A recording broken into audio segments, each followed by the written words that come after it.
చేస్తారా? మీ అబ్బాయికి నాకు పెళ్లి చేస్తారా?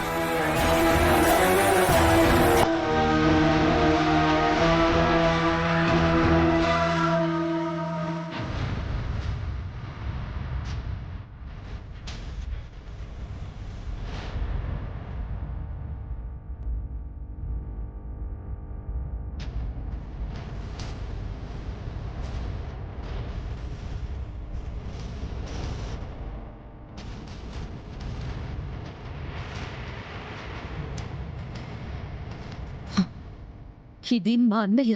తన చావుకి కారణమైన మీ ఇంటికి కోడలుగా ఎలా వస్తాననుకున్నారు?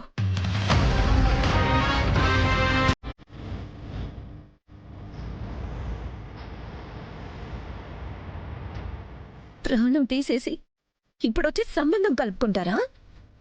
మీ వల్ల జరిగిన నష్టం నా మెడలో పడే 3 ముళ్లతో తీరిపోతుందనుకున్నారా?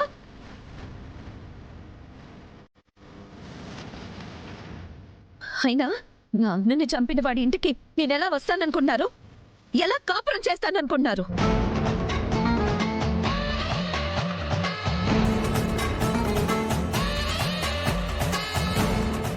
అసలు నా గురించి మీరు ఏమనుకున్నారు?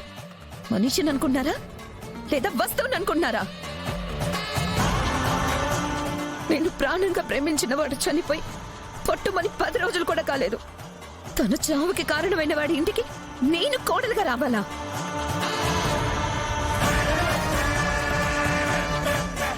మా అన్నని చంపిన వాడి ముందు తలంచుకొని నేను తాళి కట్టించుకోవాలా? వాడి ఇంటికి నేను వారసుని అందించాలా? అసలు ఈ మాట ఎలా అడగబుద్దవుతుంది?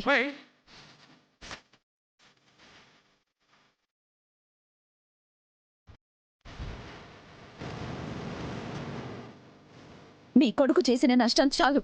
ఇలాంటి పిచ్చి పిచ్చి ప్రయత్నాలతో మా మనసుల్ని ఇంకా బాధపడద్దు. దయచేసి ఇక్కడి నుంచి వెళ్ళిపోండి. చూడమ్మా, నీ కుటుంబం గురించి నీకన్నా బాధ్యతగా ఎవరూ ఆలోచించలేరు.